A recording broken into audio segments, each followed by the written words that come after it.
এখন সংসদে বক্তব্য পেশ করবে মোহাম্মদ হারুন। মাননীয় সদস্য, আপনার সময় 4 মিনিট। ধন্যবাদ মাননীয় স্পিকার। মাননীয় speaker, we are from Bangladesh. পৃথিবীর এক কোণে অবস্থিত ছোট এবং সুন্দর একটি দেশ যার নাম বাংলাদেশ। কিন্তু অত্যন্ত দুঃখের সাথে বলতে হয়, এদেশের মানুষের শান্তি নেই মাননীয় স্পিকার। এদেশে উন্নয়ন নেই। সাধারণ মানুষ ন্যায়ের পক্ষে কথা বললেও তার বেঁচে থাকার অধিকার নেই মাননীয় স্পিকার। যে দেশে হাদি হত্যার বিচার আজও কেউ পায়নি, হাজার হাজার ছাত্র জনতার রক্তের বিনিময়ে নতুন করে দেশ স্বাধীন হওয়ার পরও জুলাই সনদ কার্যকর হয়নি, সে অভিশপ্ত দেশে কিভাবে শান্তি ফিরে আসবে মাননীয় স্পিকার? মাননীয় স্পিকার, আজ গোটা বাংলাদেশের সংসদে তাকিয়ে আছে উন্নয়ন, নিরাপত্তা এবং শান্তির আশায়। আর সংসদে থাকা সদস্যরা নিজস্ব কাজে এবং নিজেদের মধ্যে খুচাখুচি করে তামাশা দেখিয়ে বেড়াচ্ছে মাননীয় স্পিকার। তবে কি তাদের ভুল হয়েছে অভিশপ্ত দেশে জন্মগ্রহণ করে পছন্দের ব্যক্তিকে ভোট দিয়েছে দেশকে ধ্বংস করার জন্য?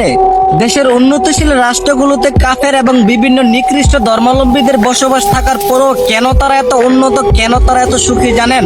কারণ সেই দেশের সাধারণ মানুষেরা শ্রম এবং জীবিকা নির্বাহ করে খায়। চাঁদাবাজি, খুন খারাপি, টেন্ডারবাজি করেন নাই মাননীয় স্পিকার। মাননীয় স্পিকার, পৃথিবীর সর্বপ্রথম সূর্য উদয়ের দেশ জাপান, যা আমাদের এশিয়া মহাদেশে অবস্থিত। আজ সে জাপান থেকে আমরা প্রায় 200 বছর পিছিয়ে কেন জানেন? কারণ জাপানে চোর নেই, জাপানে বাটপার নেই, জাপানে ধর্ষণ নেই, জাপানে মাদকের ডিলার নেই মাননীয় স্পিকার। আমাদের দেশে 14 কোটি ভোটারের মাঝে 15 কোটি নেতা। আর নেতার কাজ কি মাননীয় স্পিকার? লুটে পুটে খাওয়া, নির্দিষ্ট কোনো কাজ না থাকলেও রাত মহলে কোটি টাকার মালিক হওয়া। এই বাংলাদেশ কিভাবে উন্নত হবে মাননীয় স্পিকার? এখন দ্বিতীয়বারের মতো সংসদে বক্তব্য পেশ করবেন মোহাম্মদ দুলাল। মাননীয় সদস্য, আপনার সময় 5 মিনিট। ধন্যবাদ মাননীয় স্পিকার। মাননীয় স্পিকার, আমরা এমন এক দেশে জন্মগ্রহণ করেছি যে দেশের শিক্ষা দীক্ষার চেয়ে মূর্খের দাম অনেক বেশি। যে দেশের মেয়েরা থাকার কথা পর্দার আড়ালে, সে দেশের মেয়েরা প্রতিনিয়ত ধরা খাচ্ছে আবাসিক হোটেলে মাননীয় স্পিকার। মাননীয় স্পিকার, এটা বাংলাদেশ, যে দেশের সংসদ থেকে 1 সপ্তাহ ট্যুরে যুক্তরাষ্ট্রে গেলে তার বাজেট হয় 100 কোটি টাকা। আর এদিকে না খেতে পেয়ে মৃত্যুর পথে দেশের সাধারণ জনতা।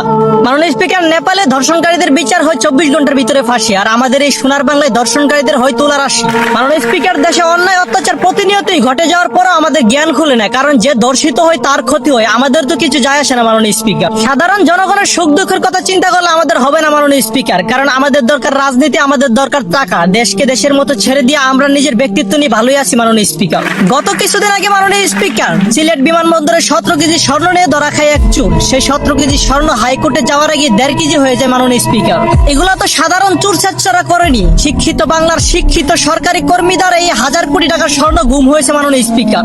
মাননীয় স্পিকার, এদেশের সংসদ থেকে যদি কোনো এক কাজের জন্য 100 কোটি টাকা বাজেট হয়, তবে সেই টাকা নেতা ফেতা চামচাদের হাত ঘষতে ঘষতে জায়গা মতো গিয়ে পৌঁছে মাত্র 20 লক্ষ টাকা মাননীয় স্পিকার, যা দিয়ে কাজ সম্পূর্ণ করা হয়। মাননীয় স্পিকার, আমার আর এই দেশ নিয়ে কিছু বলার নেই। যাদের হাতে এই দেশ, তাদের জ্ঞান যদি ভালো কাজে না লাগায়, সেটা তাদের ধ্বংস এবং তাদের ব্যর্থতা মাননীয় স্পিকার।